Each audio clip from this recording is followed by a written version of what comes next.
Alright, hi you guys. This is our group, and we're doing 9/11 Google Earth lesson plan for specifically for 4th grade. The people that worked on it are Nikki, Melinda, Jessica, Mario, and Carolina.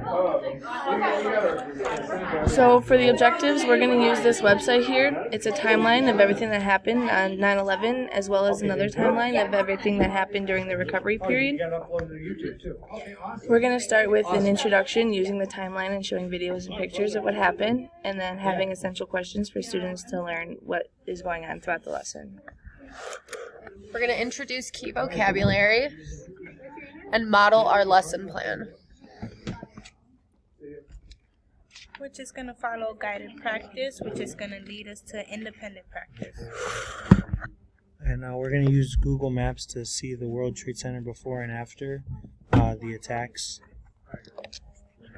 And then we'll finish off the class with an assessment and a closure to make sure all the students are on the same page. And of course, all of this will be tied to Common Core standards. Alright, great.